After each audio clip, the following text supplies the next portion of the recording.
여러분, 러시아의 대문호였던 톨스토이 있잖아요. 그 전쟁과 평화 뭐 여러 가지 참 대작을 많이 쓴 대단한 그 소설가였던 그 톨스토이가 말하기를, 죽음을 생각하지 않고 산다면, 사는 사람이라면 동물이나 뭐가 다르겠느냐, 이런 말씀을 했어요. 그런 얘기를 아주 많이 했어요, 그 사람이. 죽음에 대한 명언을 정말 그런 것 같습니다. 그래서 부처님께서도 말씀하셨죠. 명상 중에서는 가장 높은 명상이, 발자국 중에서는, 동물의 발자국 중에서는 코끼리가 왕인 것처럼, 그렇잖아요. 코끼리 발자국이 제일 크잖아요. 그것처럼 명상 중에서 가장 뛰어난 명상은 죽음에 대한 명상이다. 그렇죠. 여러 번 얘기했을 것입니다. 사람이 마치 부처님처럼 이 후광이 높고 오라가 높을 때가 언제냐? 바로 사람을 매장할 때 숭고하게 그때 쳐다보면서 나는 누구인가? 인간은 왜 죽고 죽은 다음에 어디로 갈 것인가? 이런 걸 아주 깊이 생각할 때가 바로 오라가 부처님같이 높은 때라는 거 아니겠습니까? 그렇다면 우리가 어떻게 수행해야 되겠습니까? 죽음에 대해서 생각해야 될 거 아니겠습니까? 죽음에 대해서 생각하게 되면, 지금 내가 저 사람하고 사이가 안 좋은데 죽는 걸 생각해 보니 별거 아니야, 그게. 그러니까 마음을 내려놓게 될 것이고, 저 사람이 뭐라고 말한 것 때문에 내가 화가 나 있는 상태지만 죽음을 생각해 보니 그것도 별거 아닌 것 같은 생각이 들어요.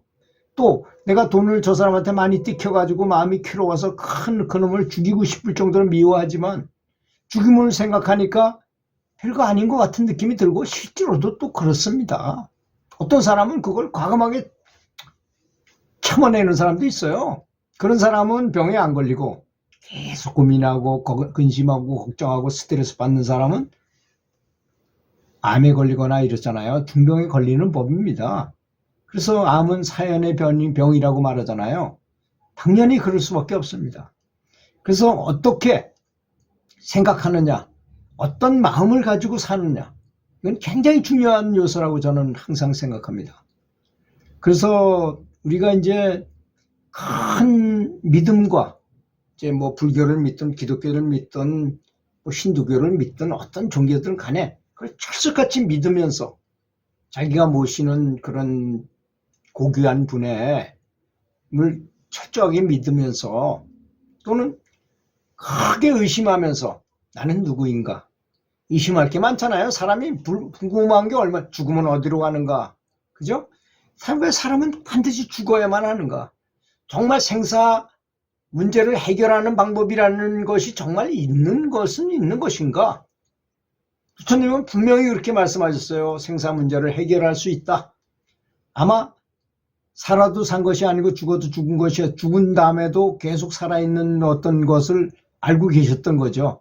그래서 임사체험자들이 얘기를 들어보면 죽어서 어디를 갔는데, 어떤 분은 천당에까지 갔다 온 사람이 있어요. 정말 자기 본향까지 갔다 온 사람이 있더라고요. 그거 보니까 멀리 있는 것도 가까이 보이고 그렇겠죠. 아무래도 그 영적인 상태일 테니까. 그렇잖아요. 그때는 뭐 우리 육신적으로 보는 게 아니니까 그렇겠죠. 그리고 거기가 옛날에 내가 살았던 곳이라는 걸 다 알겠더라는 거예요. 가보니까 저 뒤에는 뭐가 있고 그 다음에는 어디 가면 어디가 있고 이런 걸 다 알겠더라는 거예요. 왜? 내 원래의 고향이었으니까 그렇다는 거, 책의 내용이 그렇더라고요. 정말 우리는 그런 곳이 있다면 정말 그런 곳에 가서 다시는 윤회하지 않고 그냥 거기서 본래의 상태대로 사는 것이 바로 생사 문제를 해결하는 것이라고 저는 믿어요. 그리고 또 큰 분발심을 갖고 수행을 해야 된다고 생각합니다. 그냥 물에 물 탄다, 술에 술 탄 듯 해가지고 해야 되겠습니까? 근데 이걸 착각하는 분이 있어요. 분발심을 가지고 해라 하니까 명상할 때도 분발심을 갖고 빨리 깨달아야지 이렇게 생각하는 건, 그건 전혀 아닙니다. 명상을 하기 전에는 진짜 분발심을 갖고 열심히 해야겠다는 생각하고, 일단 연불에 딱 들어가거나 참선에 들어가거나 명상에 들어가면, 기도에 들어가면 그냥 모든 걸 다 잊어버리고 그 방법에, 스승으로부터 또는 부처님이 가르쳐 주신 방법, 그 방법에 모든 걸 이완하고 다 버리고 집중해야 될 거 아니겠습니까? 여러분, 골프를 못 치는 이유, 축구할 때 찬스가 왔는데 공을 날려버리는 이유가 뭡니까? 욕심을 가졌기 때문이거든요. 그래서 잘하는 사람들은 그런 걸 다 이미 터득했어. 사실 축구 잘하는 사람은 어떤 도의 경지에 있는 거나 비슷해요. 그 사람 무념무상으로 그냥 힘 안 들이고 톡 차잖아요. 그렇죠? 세게 찰 필요가 없는 거를 세게 차지 않아요. 혹시 모르겠다, 너무 거리가 멀거나 그러면 세게 차겠지만 그 전에는 필요 없는 힘을 들이지 않아야만 정확하게 찰 수 있다는 걸 이미 잘 압니다. 그래서 언제 어느 때든지 간에 힘을 빼고 부드럽고 이완하고 여유가 있는 사람이 이기게 마련인 것이죠. 그러니까 그래서 소크라테스가 그런 걸 잘 실천했던 분이라 그래요. 그 스파르타하고 아테나하고 전쟁을 할 때 이제 3번이나 전투에 참가했답니다. 소크라테스가. 근데 이제 스파르타 그 강력한 군대한테 포위가 당해 있으면 사람이 포위당해서 곧 죽을 것 같으면 어떨까요? 여러분 생각해 보세요. 현장을 좀. 그때 막 너무나 공포에 질리고 해가지고 시커먼 연기 같은 아드레날린이 분비되면서 머리가 탁 축소돼 버려요. 꼭 한국팀이 말레이시아하고 축구할 때 반드시 이겨야겠다는 불타는 경쟁심에 사로잡혀 버리니까 욕심이 생기고 경쟁심에 사로잡히니까 몸이 제대로 시야가 좁아져요. 그때 그럴 때의 현상이 여유가 있어야 되는데 아주 여유가, 만약에 우리가 그렇게 불편한 관계가 아니었고 우리가 환경이 좋거나 그랬으면 아마 옛날처럼 했으면 쉽게 이겼을 거예요. 사실 여유만 있었으면. 저는 그렇게 생각합니다. 죄송한 말씀이 될지 모르지만 그래서 여유가 있어야 된다는 건 너무나 중요하거든요. 그래서 정말 그 공을 보고 힘을 빼고 내가 연습하던 대로 하면 다 잘 들어갈 걸 욕심을 내가지고 그냥 더 세게 아주 완벽하게 집어넣으려다가 항상 실수를 하게 마련이거든요. 똑같습니다. 그거랑 항상 집중하고 연구를 하는 것도 그런 생각 때문에 그렇게 이 3가지를 크게 믿어라, 의심을 해라, 분발심을 가져라, 이 3가지가 굉장히 중요한 요소인데 그렇게 해야 된다는 것입니다.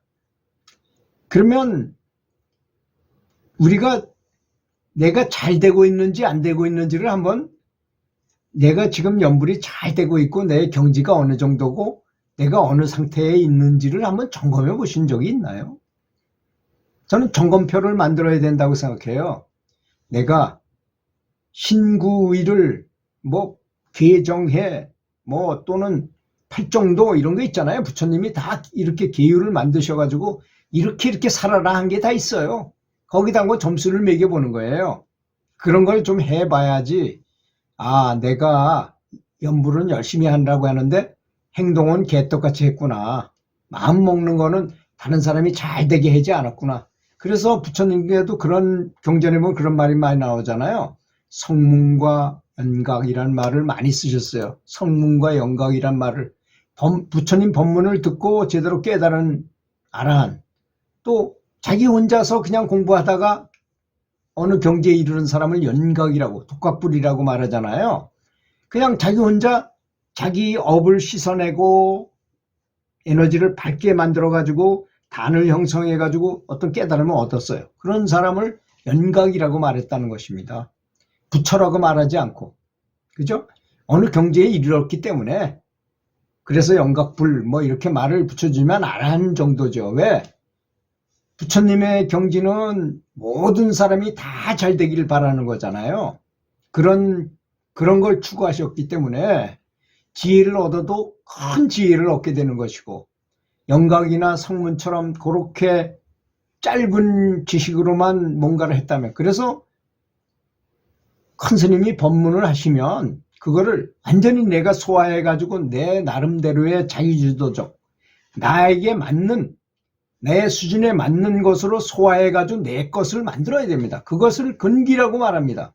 한마디로 말하면 이해력인 것이죠. 이해력을 높여야 되고 아량을 높여야 됩니다. 내가 나만 생각하는 것이 아니라 모든 세상 사람들이 다 잘 되길 바라는 마음, 이런 마음을 갖는 게 대승적인 이야기잖아요. 그래서 가만히 보면 저쪽에 남방 불교들은 우리는 부처님이 가르쳐준 대로 수행하고 너네들은 조사선이다 이거야.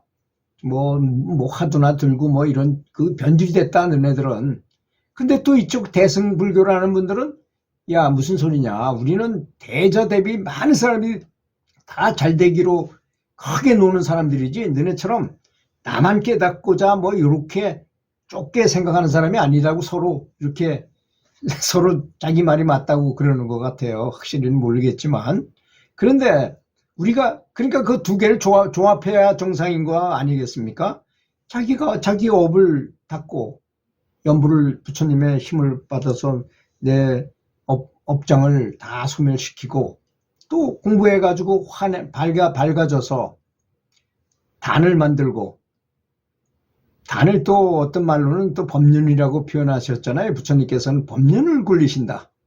이마 차크라가 활성화되면 이게 빛의 바퀴처럼 보이거든요, 실제로.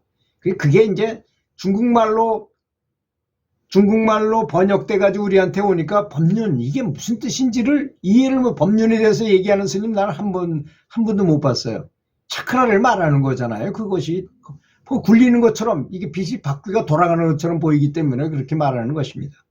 그러니까 차크라와 연불은 정말 너무나 큰 연관성이 있지. 그걸 빼놓고 연불만 얘기한다면 그거는 이론에 불과한 건지도 모르죠.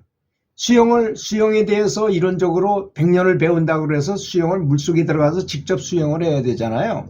그것처럼 차크라, 단, 이거 굉장히 중요합니다. 참선에서도 있잖아요.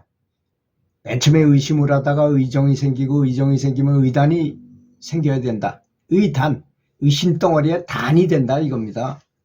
덩어리처럼 느껴져요, 실제로. 그런 걸 말하는 것입니다.